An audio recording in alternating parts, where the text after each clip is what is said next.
Shalom, Boker Tov, Ma Shalom Ken, Mekwawe Ani, Atem, Margishin Tobi. Welcome to Danitepublications, More Yeshaya Hebrew Lessons. In this, we are going to, when the opportunity is there, present Hebrew instruction for those who are interested. And what we are going to do in this particular one is speak upon family relations and getting into grammar and behavior. Many have children, many have grandchildren, many are interested in Hebrew. Now, if you check the description, I do advertise the Hebrew book that a brother has written. However, I do not intend to ever make this a thing where people will have to pay for members only or so. But at the same time, I do hope and suggest that you all check the description, see the link on Amazon, and do patronize in getting the Hebrew books. We are going to deal essentially with 4 words today. And in this, I am open to constructive criticism. Mispari, 908-587-4841. My number, Tisha, FS, Shimona, Kamisha, Shimona, Sheba, Arba, Shimona, Arba, Echad. So, now we know that Mispari means my number.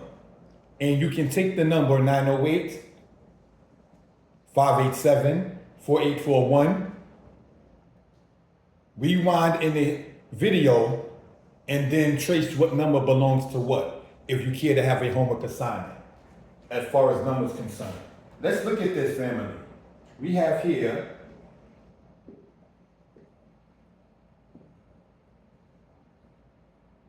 Hayeled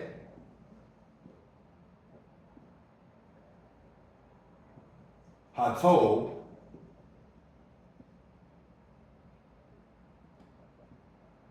Yishma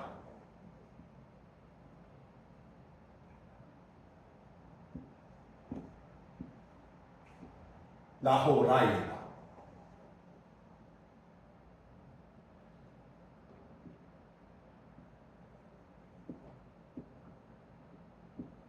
Hayeled Hatov Yishma Lahorayla.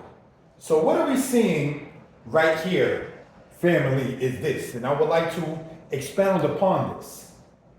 Now, many already know that ha means the.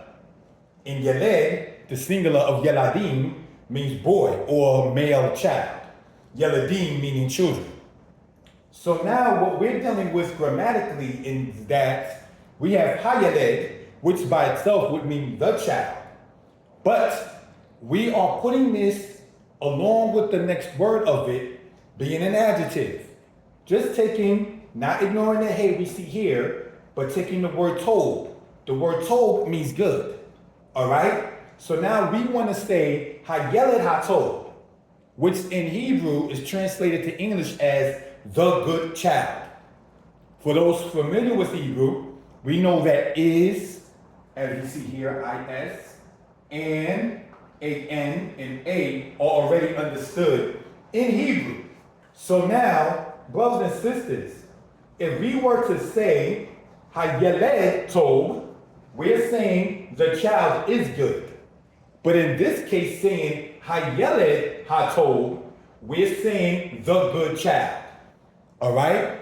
So let's understand that. So we're saying the good child. And this child just happens to be a male. If it were a female child, it will be said as Hayalda Hatobah. Why? Because the adjective tob has to agree with the noun. be it for male or female.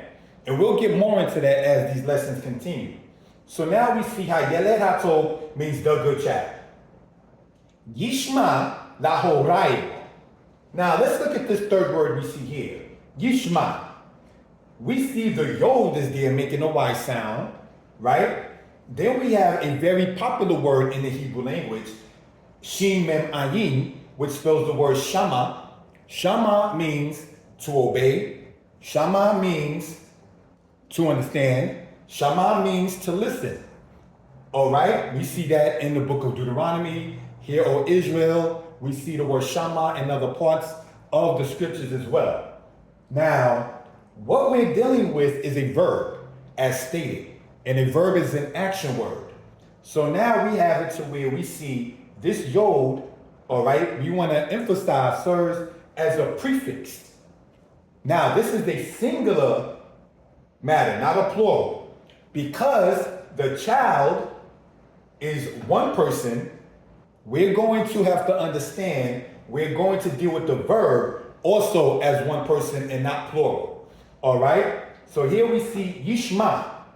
Shama, as stated, ending with an ayin, which we want to emphasize in Danitepublications is a guttural. We'll explain that per se in the next or so lessons. We have the word Yishma, which means he will obey. He will listen. All right? He will listen. All right?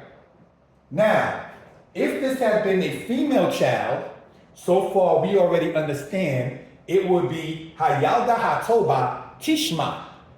So what are we saying? This yod serving as a prefix in the future tense stand for the third person, masculine singular. He, whatever. In this case, the verb is shama, which means to listen, to obey. All right? And so Yishma literally means he will listen. He will hear. Okay. So now, we have here the word lahorayewa.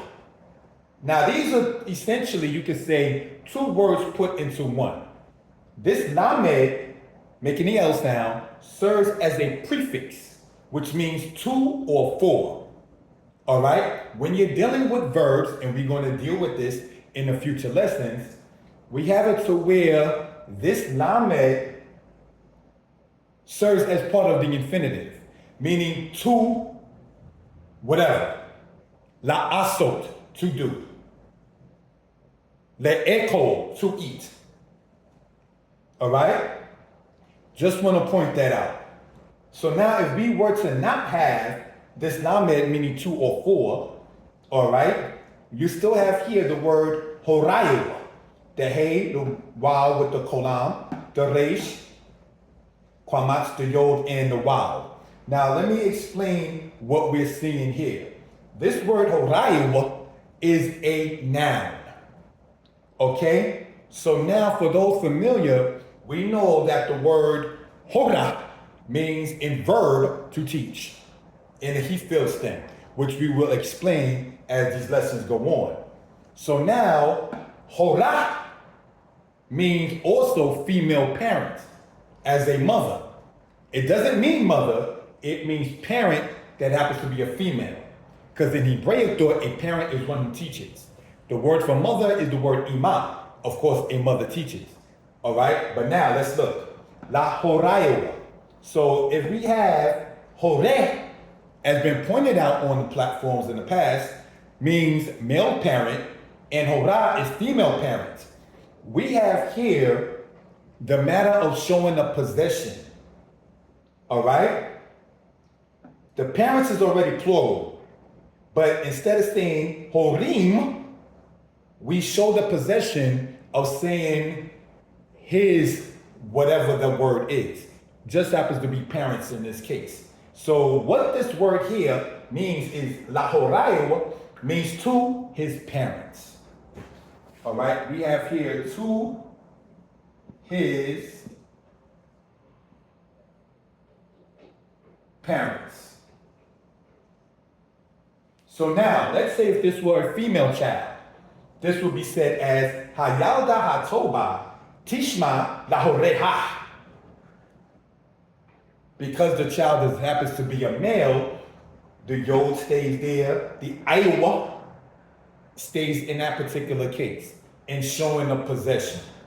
So now, family, when you go in the description and you see Hebrew is Easy Volume 4, that gets into this matter here a bit more intense in showing the possession of nouns, singular nouns, plural nouns, masculine nouns, feminine nouns, and so on.